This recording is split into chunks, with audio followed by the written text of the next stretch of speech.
News first ಆಯೋಜಿಸ್ತಾ ಇರುವ ಕರ್ನಾಟಕದ ಅತಿ ದೊಡ್ಡ ಇವಿ ಎಕ್ಸ್ಪೋ. ಬಹಳ ಸಂತೋಷದಿಂದ ನಾನು ಈ ಕಾರ್ಯಕ್ರಮದಲ್ಲಿ ಭಾಗವಹಿಸಿದ್ದೇನೆ. ಮಂಗಳೂರಿಗೆ ಬರಬೇಕು ಅಂತ ಹೇಳಿದ್ರೆ ಯಾವತ್ತೂ ಕೂಡ ನನಗೆ ಬಹಳ ಸಂತೋಷ ಆಗ್ತಕ್ಕಂಥದ್ದು. ನಾನು ಹಿಂದೆ ಸುಮಾರು ವರ್ಷಗಳ ಹಿಂದೆ ಸನ್ಮಾನ್ಯ ಎಸ್.ಎಂ. ಕೃಷ್ಣ ಅವರು ಮುಖ್ಯಮಂತ್ರಿಗಳಾಗಿದ್ದಂತಹ ಸಂದರ್ಭದಲ್ಲಿ ನಾನು ಉನ್ನತ ಶಿಕ್ಷಣ ಖಾತೆಯನ್ನು ವಹಿಸಿಕೊಂಡಿದ್ದೆ. ಆ ಸಂದರ್ಭದಲ್ಲಿ ಬಹಳಷ್ಟು ಸಂದರ್ಭದಲ್ಲಿ ನಾನು ಮಂಗಳೂರಿಗೆ ಬರ್ತಾ ಇದ್ದಂಥ ಸನ್ನಿವೇಶಗಳು, ಮಂಗಳೂರು ವಿಶ್ವವಿದ್ಯಾನಿಲಯಕ್ಕೆ, ಮಂಗಳೂರಿನಲ್ಲಿ, ಉಡುಪಿಯಲ್ಲಿ ಅನೇಕ ವಿದ್ಯಾಸಂಸ್ಥೆಗಳಿಗೆ ನಾನು ಭೇಟಿ ಕೊಡ್ತಾ ಇದ್ದೆ. ಆ ಸಂದರ್ಭದಲ್ಲಿ ಒಂದು ಮಾತನ್ನು ನಾನು ಸಾರ್ವಜನಿಕವಾಗಿ ಹೇಳಿದೆ. ಬೆಂಗಳೂರನ್ನು ಬಿಟ್ಟರೆ ಮಂಗಳೂರಿಗೆ ಎರಡನೆಯ ಪಟ್ಟಣ, ಎರಡನೆಯ ಸಿಟಿ ಆಗೋದಕ್ಕೆ ಎಲ್ಲ ಸಾಧ್ಯತೆಗಳಿದ್ದಾವೆ. ಅದಕ್ಕೆ ಕಾರಣ ಒಂದು, ಇಲ್ಲಿ ಇರ್ತಕ್ಕಂಥ ಕರಾವಳಿ ಪ್ರದೇಶ, ಎರಡನೇದು ಪ್ರಜ್ಞಾವಂತ ಸಮುದಾಯ. ಬಹಳ ಜನ ತಾವೆಲ್ಲ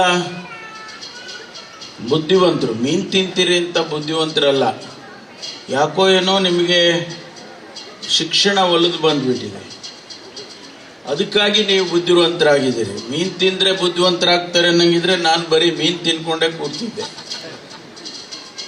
ಆದರೆ ನಿಮಗೆಲ್ಲ ಒಂದು ಒಳ್ಳೆಯ ತನ ಇದೆ, ಸಹನೆ ಇದೆ, ಬಹಳ ಬುದ್ಧಿವಂತರು ಜೊತೆಗೆ. ಅದಕ್ಕಾಗಿ ಈ ಭಾಗ ಎಲ್ಲ ರೀತಿಯಲ್ಲೂ ಕೂಡ ಬೆಳೆಯುತ್ತೆ ಅನ್ನುವಂಥ ಕಲ್ಪನೆ ನನಗೆ ಆಗಲೇ ಇತ್ತು. ಬಹಳ ವೇಗವಾಗಿ ಮಂಗಳೂರು ಬೆಳೀತಾ ಇದೆ.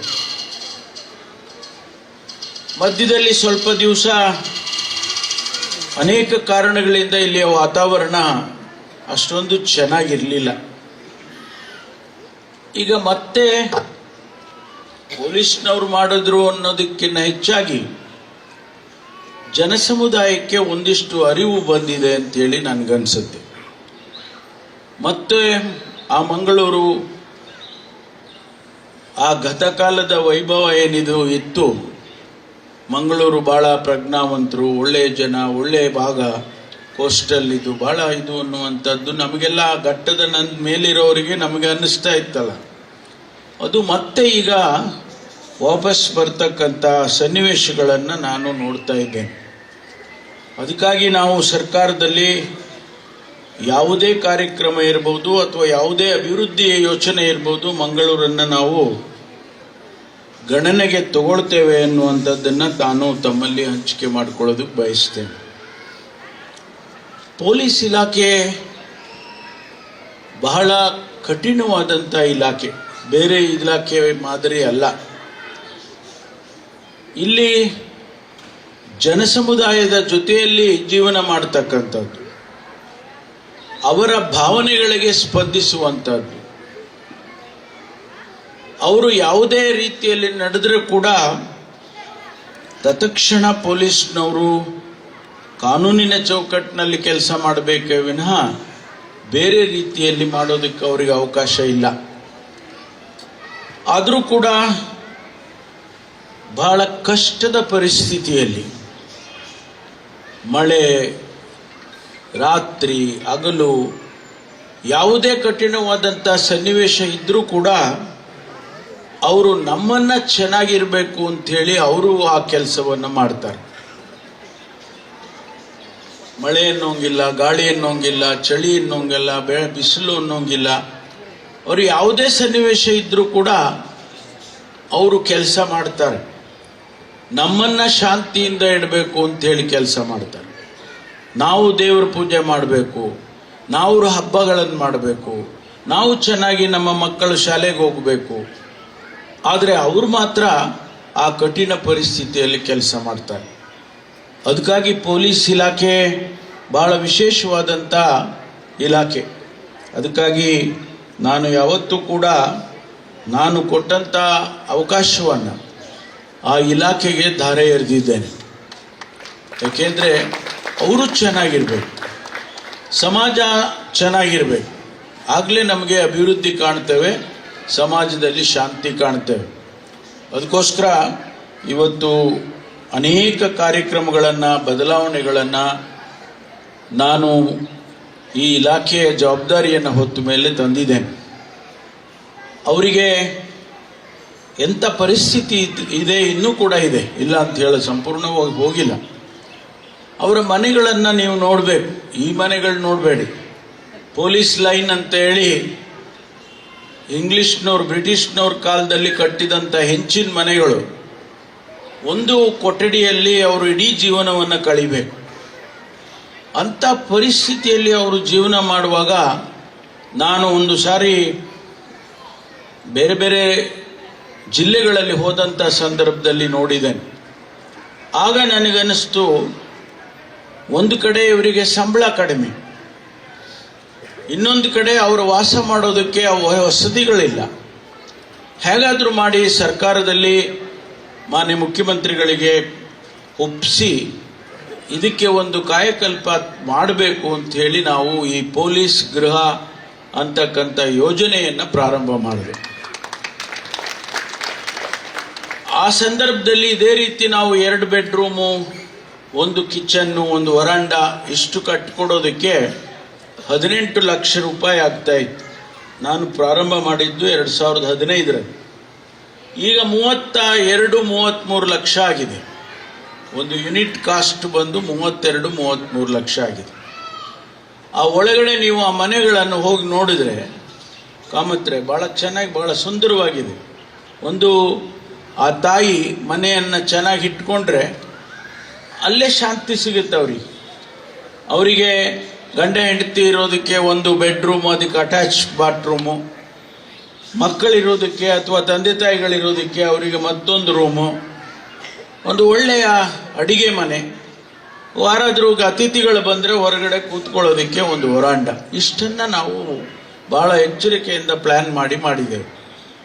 ಅಷ್ಟು ಅವರಿಗೆ ಒಳ್ಳೆಯ ಜೀವನವನ್ನು ಕೊಡ್ತದೆ ಅಂತ ಹೇಳಿ ಇವತ್ತು ಅದು ಮುಂದುವರೆದಿದೆ. ನಾವು ಪೊಲೀಸ್ ಗೃಹ 25ಕ್ಕೆ ಮುಗಿದೋಗ್ಬೇಕು. ಆದರೆ ನಾನು ಮುಖ್ಯಮಂತ್ರಿಗಳಿಗೆ ಹೇಳಿದೆ, ನೋಡಿ ಇವತ್ತು 40% ಅಷ್ಟೇ ಆಗಿದೆ ನಮಗಿನ್ನೂ 60% ಮನೆಗಳು ಕಟ್ಟಿಕೊಳ್ಬೇಕು. ಒಂದು ವೇಳೆ ನಾವು ಈ ಯೋಜನೆಯನ್ನು ನಿಲ್ಲಿಸಿದ್ರೆ ಅದು ಸರಿ ಕಾಣಿಸೋದಿಲ್ಲ, ಮುಂದುವರಿಸಬೇಕು ಅಂತ ಹೇಳಿದಾಗ ಮುಖ್ಯಮಂತ್ರಿಗಳು ಒಪ್ಕೊಂಡಿದ್ದಾರೆ. 2030ರವರೆಗೂ ಕೂಡ ಈ ಯೋಜನೆಯನ್ನು ಮುಂದುವರಿಸ್ತೇವೆ. ನನ್ನ ಉದ್ದೇಶ ಇರ್ತಕ್ಕಂಥದ್ದು 1,10,000 ಜನ ನಮ್ಮ ಪೊಲೀಸ್ನವರು ಇದ್ದಾರೆ ಇಡೀ ರಾಜ್ಯದಲ್ಲಿ. ಅವರಷ್ಟು ಜನರಿಗೆ ಮನೆಗಳನ್ನು ಕಟ್ಟಬೇಕು ಅಂತ ನನ್ನ ಆಸೆ. ಯಾಕೆಂದರೆ ಪೊಲೀಸ್ ಇಲಾಖೆ ಚೆನ್ನಾಗಿದ್ರೆ ಸಮಾಜ ಚೆನ್ನಾಗಿರುತ್ತೆ. ಯಾರು ಆಡಳಿತ ಮಾಡೋರಿಗೆ ಶಾಂತಿಯಿಂದ ಆಡಳಿತ ಮಾಡೋದಕ್ಕೆ ಸಾಧ್ಯ ಆಗುತ್ತೆ. ರಾಜ್ಯದ ಹೊರಗಡೆ ಇರ್ತಕ್ಕಂಥವ್ರು, ದೇಶದ ಹೊರಗಡೆ ಇರ್ತಕ್ಕಂಥವ್ರು ನಮ್ಮ ರಾಜ್ಯಕ್ಕೆ ಬರಬೇಕಾದ್ರೆ ಅಥವಾ ಬಂಡವಾಳ ಹೂಡಿಕೆ ಮಾಡಬೇಕು ಅಂತ ಬರೋದಾದರೆ ಭಾಳ ಶಾಂತಿ ಇರ್ತಕ್ಕಂಥ ರಾಜ್ಯಕ್ಕೆ ಹೋಗ್ತಾರವ್ರು. ನಾನು 10,000 ಕೋಟಿ ರೂಪಾಯಿ ಬೆಂಗಳೂರಿನಲ್ಲಿ ಹಾಕ್ತೀನಿ ಅಂದರೆ, ಬಂಡವಾಳ ಹೂಡ್ತೀನಿ ಅಂದರೆ 10,000 ಕೋಟಿ ರೂಪಾಯಿ ನಾನು ವಾಪಸ್ ತಗೊಂಡು ಹೋಗುವಷ್ಟು ನನಗೆ ವಾತಾವರಣ ಇರಬೇಕು. ಅದಕ್ಕಾಗಿ ಇವತ್ತು ಬೆಂಗಳೂರಿನಲ್ಲಿ ಲಕ್ಷಾಂತರ ಕೋಟಿ ರೂಪಾಯಿ ಬಂಡವಾಳ ಹೂಡೋದಕ್ಕೆ ಮುಂದೆ ಬರ್ತಾ ಇದ್ದಾರೆ. ಬೇರೆ ರಾಜ್ಯಕ್ಕೆ ಹೋಗ್ಬೋದಲ್ಲ ಅವರು, ಉತ್ತರ ಪ್ರದೇಶಕ್ಕೆ ಹೋಗ್ಬೋದು, ಮಧ್ಯಪ್ರದೇಶಕ್ಕೆ ಹೋಗ್ಬೋದು, ಅಥವಾ ಬೇರೆ ಇನ್ಯಾವುದೋ ರಾಜ್ಯಕ್ಕೆ ಹೋಗ್ಬೋದು ಅವರು. ಆದರೆ ಅಲ್ಲಿಯ ವಾತಾವರಣ ಅವರಿಗೆ ಸರಿ ಕಾಣಿಸೋದಿಲ್ಲ ಅನ್ನೋ ಕಾರಣಕ್ಕೆ ಕರ್ನಾಟಕಕ್ಕೆ ಬರ್ತಾರೆ. ಇಡೀ ದೇಶದಲ್ಲಿ ನಾವು 2ನೇ ಸ್ಥಾನದಲ್ಲಿದ್ದೇವೆ. ಗುಜರಾತು, ಮಹಾರಾಷ್ಟ್ರ ಇವೆಲ್ಲ ಬಿಟ್ಟರೆ ನಾವು 2ನೇ ಸ್ಥಾನದಲ್ಲಿ ನಾವು ಇವತ್ತು ಬಂಡವಾಳ ಹೂಡಿಕೆಯಲ್ಲಿದ್ದೇವೆ. ಅದಕ್ಕೆ ಮೂಲ ಕಾರಣ ಪೊಲೀಸ್ ಇಲಾಖೆ. ಪೊಲೀಸ್ ಇಲಾಖೆ ಸರಿಯಾಗಿ ಸಮರ್ಪಕವಾಗಿ ಕೆಲಸ ಮಾಡಿದಾಗ ಆ ಒಂದು ವಾತಾವರಣ ಸೃಷ್ಟಿಯಾಗುತ್ತೆ ಅಂತಕ್ಕಂಥದ್ದು ನನಗೆ ಅರ್ಥ ಮಾಡಿಕೊಂಡಿರುವಂಥದ್ದು. ಹಾಗಾಗಿ ಇವತ್ತು ನಮ್ಮ ಇಲಾಖೆ, ನಾನು ಎಲ್ಲವನ್ನೂ ವಿವರಣೆ ಮಾಡೋಕ್ಕೆ ಹೋಗಿಲ್ಲ. ಅವರು ನಮ್ಮ ಪೊಲೀಸ್ ಕಾನ್ಸ್ಟೇಬಲ್ಸ್ಗಳು ಆ ಕ್ಯಾಪ್ ಬದಲಾವಣೆ ಮಾಡಿಕೊಡಿ ಅಂತೇಳಿ ಅವರು ಹೇಳ್ತಾ ಇದ್ರು, ಬಹಳ ವರ್ಷದಿಂದ ಹೇಳ್ತಾ ಇದ್ರು. ನಾನು ಇದು 3ನೇ ಬಾರಿ ಗೃಹ ಸಚಿವನಾಗಿದ್ದೇನೆ. 15ರಲ್ಲೇ ನನಗೆ ಗಮನಕ್ಕೆ ತಂದ್ರು, ನಮಗೆ ಕ್ಯಾಪ್ ಬದಲಾವಣೆ ಮಾಡಿಕೊಡಿ, ಅದೇನು ಸರಿ ಕಾಣಲ್ಲ ಹಾಗೆ ಅಂತೇಳಿ. 75ರಲ್ಲೇ ಏನೋ ಅದು ಮಾಡಿದ್ದು ಸ್ಲೋ ಚಾಪ್, ಅದನ್ನ ಬದಲಾವಣೆ ಮಾಡಿ ಇವತ್ತು ಅವರು ಕೂಡ ಒಬ್ಬ ಆಫೀಸರ್ ತರ ಕಾಣೋ ರೀತಿಯಲ್ಲಿ ಮಾಡಿದೆವು. ಅವರಿಗೂ ಒಂದು ಆತ್ಮಸ್ಥೈರ್ಯ, ಯಾವುದು ನಾನು ಒಬ್ಬ ಆಫೀಸರ್ ತರ, ಪೊಲೀಸ್ ಕಾನ್ಸ್ಟೇಬಲ್ ಅಲ್ಲ, ನಾನು ಒಬ್ಬ ಪೊಲೀಸ್ ಆಫೀಸರ್ ಅಂತ ಹೇಳಿ ಅನ್ನುವಂಥ ಭಾವನೆ ಅವರಿಗೆ ಬರೋ ರೀತಿಯಲ್ಲಿ ಮಾಡಿದೆ. ಔರಾದ್ಕರ್ ಸಮಿತಿ ಅಂತೇಳಿ ನಾನು ಮೊದಲನೇ ಬಾರಿ ಸಚಿವನಾದಾಗ ಮಾಡಿದೆ. ಇಡೀ ದೇಶದಲ್ಲಿ ಎಲ್ಲ ರಾಜ್ಯಗಳಿಗೂ ಪೊಲೀಸ್ನವರಿಗೆ ಏನು ಸಂಬಳ ಕೊಡ್ತಾರೆ, ಬಹಳ ಕೆಳಸ್ತರದ ಸಂಬಳ, ಅಂದರೆ ಆ ಕ್ಯಾಟಗರಿಯಲ್ಲೇ ಬಹಳ ಕಡಿಮೆ ಸಂಬಳವನ್ನು, ನಮ್ಮ ರೆವಿನ್ಯೂ ಇನ್ಸ್ಪೆಕ್ಟರ್ಗೂ ಕೂಡ ಅಷ್ಟು ಸಂಬಳ ಕೊಡ್ತಾ ಇರಲಿಲ್ಲ, ಅಷ್ಟು ಕಡಿಮೆ ಸಂಬಳವನ್ನು ಕೊಡ್ತಾ ಇದ್ರು. ಅದಾದ ಮೇಲೆ ನಾನು ಒಂದು ಔರಾದ್ಕರ್ ಅಂತಕ್ಕಂಥ ನಮ್ಮ ಹಿರಿಯ ಅಧಿಕಾರಿಯನ್ನು ನೇಮಕ ಮಾಡಿ ಇಡೀ ರಾಜ್ಯದಲ್ಲಿ, ದೇಶದಲ್ಲಿ ಎಲ್ಲ ರಾಜ್ಯದಲ್ಲೂ ಕೂಡ ಆ ಮಾಹಿತಿಯನ್ನು ಕಲೆ ಹಾಕಿ ಇವತ್ತು ಒಂದಿಷ್ಟು ಗೌರವ ಬರೋ ರೀತಿಯಲ್ಲಿ ಅವರಿಗೆ ಒಂದಿಷ್ಟು ಸಂಬಳವನ್ನು ಹೆಚ್ಚು ಮಾಡಿ ಅವರಿಗೆ ಸ್ವಾಭಿಮಾನದಿಂದ ಬದುಕ್ತಕ್ಕಂಥ ರೀತಿಯಲ್ಲಿ ಮಾಡಿಕೊಟ್ಟಿದ್ದೇವೆ. ಹಾಗೆ ಅನೇಕ ವಿಚಾರಗಳಲ್ಲಿ ನಾವು ಕ್ರಮ ತಗೊಂಡಿದ್ದೇವೆ. ಇವತ್ತು ಒಂದು ಆತ್ಮಸ್ಥೈರ್ಯದಿಂದ, ಒಂದು ನಂಬಿಕೆ, ವಿಶ್ವಾಸದಿಂದ ಅವರು ಕೆಲಸ ಮಾಡ್ತಕ್ಕಂಥ ರೀತಿಯಲ್ಲಿ ವಾತಾವರಣ ಸೃಷ್ಟಿಯಾಗಿದೆ ಅಂತ ಹೇಳಿ ನಾನು ಅಂದ್ಕೊಂಡಿದ್ದೇನೆ.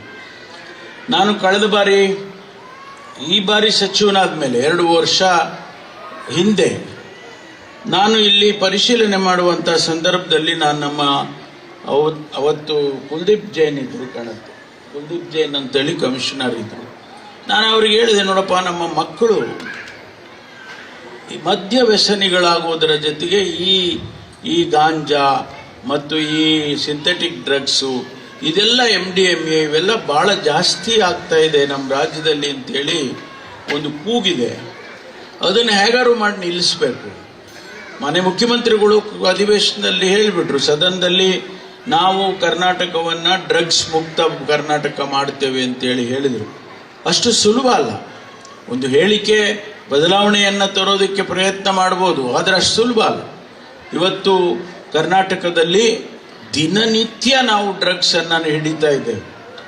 ಪ್ರತಿ ಕಾಲೇಜಿಗೂ ಕೂಡ ನಮ್ಮ ಅಧಿಕಾರಿಗಳು ಹೋಗಿ ಮಕ್ಕಳಿಗೆ ಬುದ್ಧಿ ಹೇಳ್ತಾರೆ, ಅವರನ್ನು ಟೆಸ್ಟ್ ಮಾಡ್ತಾರೆ. ಈಗ ತಾನೇ ನಮ್ಮ ಕಮಿಷನರು ಸುಧೀರ್ ಕುಮಾರ್ ಅವರು ಹೇಳ್ತಾ ಇದ್ರು, ನಾನು ಪ್ರತಿ ಕಾಲೇಜಿನ ವಿದ್ಯಾರ್ಥಿಗಳಿಗೆ ಹೋಗಿ ಅಲ್ಲೇ ಕಾಲೇಜಲ್ಲೇ ಟೆಸ್ಟ್ ಮಾಡ್ತೀವಿ, ಅಥವಾ ಅವರ ದಾರಿನಲ್ಲಿ ವಿದ್ಯಾರ್ಥಿಗಳು ಸಿಕ್ಕಿದ್ರೆ ಅಲ್ಲೇ ಕೂಡ ಟೆಸ್ಟ್ ಮಾಡ್ತೀವಿ. ಇದನ್ನ ನಿಲ್ಲಿಸಲೇಬೇಕು, ಇದನ್ನ ಹೇಗಾದರೂ ಮಾಡಿ ಅಂತೇಳಿ ಅವರು ಕೂಡ ಸಂಕಲ್ಪ ಮಾಡಿದ್ದಾರೆ. ಹಾಗಾಗಿ ನಾನು ಇವತ್ತು ಇಲ್ಲಿಗೆ ಬರೋಕ್ ಮುಂಚೆ ನಾನು ಅವರ ಅಂಕಿಅಂಶಗಳನ್ನು ನೋಡ್ತಾ ಇದ್ದೆ. ಬಹಳಷ್ಟು ಕಡಿಮೆ ಆಗಿದೆ. ಡ್ರಗ್ಸ್ ಕೇಸಸ್ ಆಗ್ಬೋದು, ಡ್ರಗ್ಸಿನ ಏನು ಕ್ವಾಂಟಿಟಿ ಬರ್ತಕ್ಕಂಥದ್ದಾಗ್ಬೋದು, ಅದನ್ನೆಲ್ಲ ಕಡಿಮೆ ಮಾಡಿದ್ದಾರೆ. ನನಗನ್ಸುತ್ತೆ ತಂದೆ ತಾಯಿಗಳು ಮನಸ್ಸು ಮಾಡಿದರೆ, ವಿದ್ಯಾರ್ಥಿಗಳ ಮಕ್ಕಳನ್ನು ಕಂಟ್ರೋಲ್ ಮಾಡಿದರೆ ಬಹುಶಃ ಇದನ್ನು ನಿಲ್ಲಿಸೋದಕ್ಕೆ ಸಾಧ್ಯ ಆಗುತ್ತೆ. ಅದನ್ನು ಮಾಡೋದಕ್ಕೆ ನಮ್ಮ ಎಲ್ಲ ಸರ್ವ ಪ್ರಯತ್ನವನ್ನು ಕೂಡ ನಾವು ಮಾಡ್ತೇವೆ, ಬಿಡೋದಿಲ್ಲ ಅಂತಕ್ಕಂಥ ಮಾತನ್ನು ಹೇಳಿದೆ. ಎಲ್ಲಿವರೆಗೆ ಅಂದರೆ ಅವ್ರಿಗೆ ಯಾರನ್ನು ಬಿಡಬೇಡಿ, ನೀವು ಯಾವ ಕಾರಣಕ್ಕೂ ಬಿಡಬೇಡಿ ಅಂತ ಹೇಳಿ ನಾನು ಸೂಚನೆ ಕೊಟ್ಟಿದ್ದೇನೆ. ಯಾರು ಡ್ರಗ್ಸನ್ನು ತಗೊಂಬಂದು ಮಕ್ಕಳಿಗೆ ಕೊಡ್ತಾರೆ, ಯಾರನ್ನ ಉಪಯೋಗ ಮಾಡ್ತಾರೆ, ಅವರಿಬ್ಬರನ್ನೂ ಬಿಡಬೇಡಿ, ನೀವು ಹಾಕುವಂಥ ಕೇಸ್ಗಳನ್ನೆಲ್ಲ ಹಾಕಿ ಅವರಿಗೆ ಅಂತಕ್ಕಂಥ ಮಾತನ್ನು ನಾನು ಅವ್ರಿಗೆ ಹೇಳಿದ್ದೀನಿ. ಯಾಕೆಂದರೆ ಇದು ಒಂದು ಪಿಡುಗು, ಇದು ಇಡೀ ಸಮುದಾಯ ನಾಶ ಆಗೋಗುತ್ತೆ. ಮುಂದಿನ ಮಕ್ಕಳು ಹೆಂಗಾಗೋಗ್ತವೆ ಅಂತ ಹೇಳಿದ್ರೆ, ಒಂದು ಬುದ್ಧಿ ಕಳ್ಕೊಳ್ತಾರೆ, 2 ಸಮಾಜದಲ್ಲಿ ಮಾಡಬಾರದ್ದೆಲ್ಲ ಮಾಡಕ್ಕೆ ಶುರು ಮಾಡ್ತಾರೆ. ಅದಕ್ಕಾಗಿ ಇವತ್ತು ಅದನ್ನು ಬಹಳ ಕಠಿಣವಾಗಿ ಮಾಡಬೇಕು ಅಂತಕ್ಕಂಥ ಮಾತನ್ನು ಹೇಳಿದ್ದೇನೆ. ಅದನ್ನು ಅವರು ಮಾಡ್ತಾ ಇದ್ದಾರೆ. ಮತ್ತು ಕಾಮತ್ರು ಇನ್ನೂ 2 ಸ್ಟೇಷನ್ ಕೊಡಬೇಕು ಅಂತ ಹೇಳಿದ್ದಾರೆ.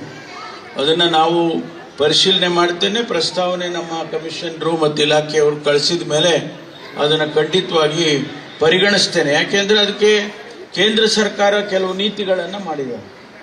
ಒಂದು ಪೊಲೀಸ್ ಸ್ಟೇಷನ್ ಇರಬೇಕು ಅಂತ ಹೇಳಿದ್ರೆ 300 ಅಪರಾಧ ಆಗಬೇಕು, 300 ಅಪರಾಧ ಇರಬೇಕು. ಕಾಮತ್ರೆ ಅಪರಾಧ ಕಮ್ಮಿ ಮಾಡಬೇಕು ಅಂತ ನಾವು ಒದ್ದಾಡ್ತಾ ಇದ್ದೀವಿ.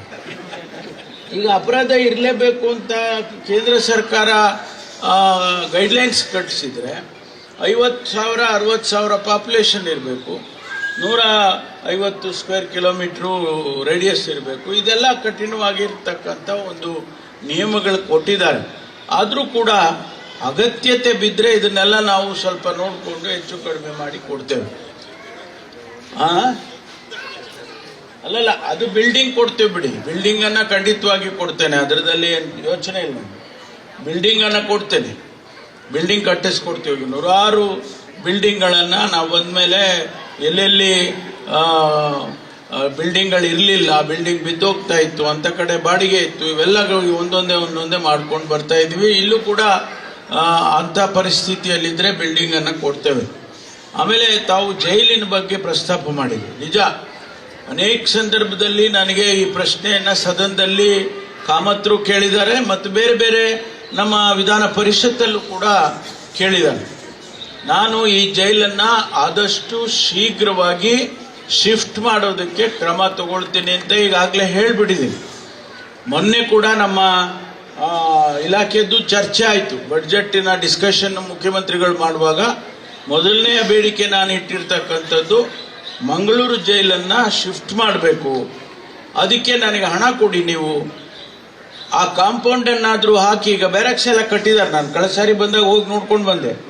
ಬ್ಯಾರಕ್ಸ್ ಎಲ್ಲ ಕಟ್ಟಿದ್ದಾರೆ, ಕಾಂಪೌಂಡ್ ಆಗಿ ಗೇಟ್ ಆಗಿ ಒಂದು ರೀತಿಯಲ್ಲಿ ಸ್ಟ್ರಿಕ್ಟ್ ಆಗಿ ಅಲ್ಲಿ ಮಾನಿಟರ್ ಮಾಡೋಂಗಾದ್ರೆ ನಾವು ಇಲ್ಲಿಂದ ತಕ್ಷಣ ಶಿಫ್ಟ್ ಮಾಡ್ತೀವಿ. ಅದಕ್ಕಾಗಿ ಅಷ್ಟು ಕನಿಷ್ಠ ಹಣ ಕೊಡಿ, ಮಿಕ್ಕಿದೆಲ್ಲ ಆಮೇಲೆ ಸ್ವಲ್ಪ ಸ್ವಲ್ಪ ಕೊಡ್ಬೋದು ನೀವು ಅಂತೇಳಿ ಮುಖ್ಯಮಂತ್ರಿಗಳಿಗೆ ಬೇಡಿಕೆಯನ್ನು ಇಟ್ಟಿದ್ದೇನೆ. ಅದು ಬಹುಶಃ ನನಗೆ ವಿಶ್ವಾಸ ಇದೆ ಮುಖ್ಯಮಂತ್ರಿಗಳು ಹಣ ಕೊಡ್ತಾರೆ ಅಂತ. ಬೇಗ ಅದನ್ನು ಮಾಡಿ ಇಲ್ಲಿಂದ ಶಿಫ್ಟ್ ಮಾಡ್ತೇವೆ.